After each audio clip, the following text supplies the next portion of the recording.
Assalamualaikum warahmatullahi wabarakatuh. Perkenalkan, saya Selviliana dengan NIM 2323210013 dari kelas PAI 4A. Di sini saya akan membuat tugas video UAS mata kuliah pembelajaran Al-Quran Hadis di madrasah. Baik, soal nomor 1 yaitu apa yang kamu ketahui tentang perencanaan pelajaran? Jelaskan dengan contoh. Jawabannya, perencanaan pembelajaran adalah proses sistematis dalam menyusun materi pelajaran, memilih metode dan media pengajaran, serta merancang penilaian yang akan dilaksanakan dalam waktu tertentu untuk mencapai tujuan pembelajaran yang telah ditetapkan. Proses ini meliputi identitas tujuan pembelajaran yang spesifik dan terukur, analisis kebutuhan serta karakteristik siswa, pemilihan materi dan metode pembelajaran, persiapan sumber daya, perencanaan aktivitas pembelajaran, serta pengembangan metode penilaian. Perencanaan ini berfungsi sebagai pedoman agar proses pembelajaran dapat berlangsung efektif dan efisien, serta dapat dikontrol dan dievaluasi dengan baik. Contohnya yaitu modul ajar, RPP, silabus, prota, dan promes. Selanjutnya, soal nomor 2, bagaimana analisis kompetensi dasar pada PMA 374 2022 pada mata pelajaran Al-Quran Hadis? Jelaskan dengan contoh. Jawabannya adalah analisis kompetensi dasar pada PMA 374 tahun 2022 untuk mata pelajaran Al-Quran Hadis dilakukan dengan mengacu pada struktur kurikulum yang menekankan pemahaman, penghayatan, dan pengamalan nilai-nilai Al-Quran dan Hadis dalam kehidupan sehari-hari.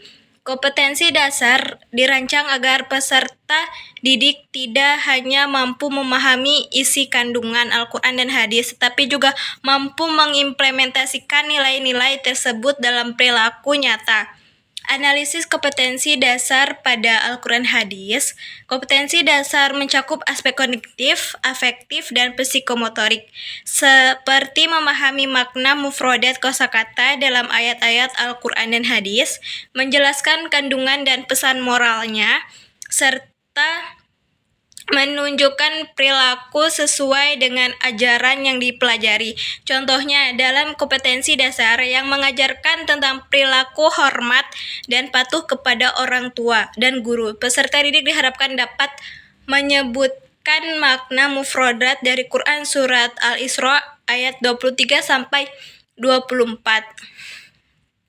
Adapun analisis kompetensi dasar pada KMA 347 tahun 2022 pada mata pelajaran Al-Quran Hadis menekankan pada pengembangan kompetensi yang terpadu yang tidak hanya mencakup aspek kognitif tetapi juga sikap dan keterampilan berlandaskan nilai-nilai agama serta moderat dan kontekstual. Contohnya seperti mengenal dan memahami sifat-sifat Allah Subhanahu wa taala sebagai manifestasi tauhid dalam kehidupan sehari-hari.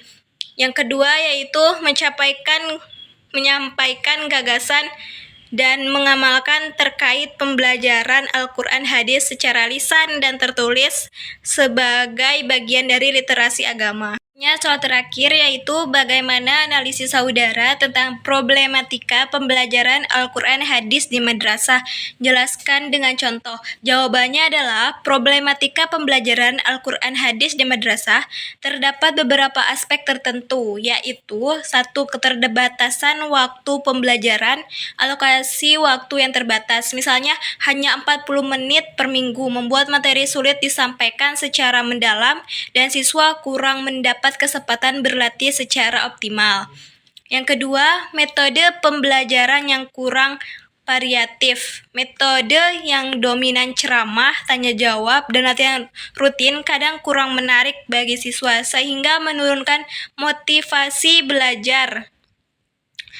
Kurangnya inovasi metode mengajar yang sesuai gaya belajar siswa menjadi kendala. Ketiga, kemampuan siswa dalam membaca dan memahami tajwid. Banyak siswa yang belum mampu membaca Al-Quran sesuai kaidah tajwid, sehingga pemahaman dan penghayatan menjadi kurang maksimal. Keterbatasan sarana dan prasarana, fasilitas belajar yang kurang memadai, seperti minimnya media pembelajaran dan sumber belajar yang lengkap, menghambat pembelajaran yang efektif dan menarik. Selanjutnya, kurangnya pelatihan dan pengembangan guru. Guru Al-Quran Hadis seringkali belum mendapatkan pelatihan khusus dan penataran yang memadai untuk meningkatkan kompetensi mengajar dan menguasai metode pembelajaran terbaru. Selanjutnya, latar belakang siswa yang heterogen. Perbedaan kemampuan dasar dan latar belakang siswa yang beragam menyulitkan guru dalam menyesuaikan materi dan metode pembelajaran agar efektif untuk semua siswa. Selanjutnya, evaluasi pembelajaran yang kurang efektif. Evaluasi yang dilakukan terkadang hanya fokus pada aspek kognitif tanpa mengintegrasikan aspek spiritual dan sosial, sehingga kurang menggambarkan kemampuan siswa secara menyeluruh. Contohnya yaitu ada satu kasus kurangnya di madrasah tertentu tidak baku panduan atau alat bantu visual untuk mengajarkan hadis. Jadi siswa kesulitan memahami konteks dan aplikasi hadis dalam kehidupan sehari-hari.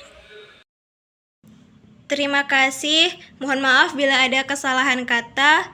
Wassalamualaikum warahmatullahi wabarakatuh.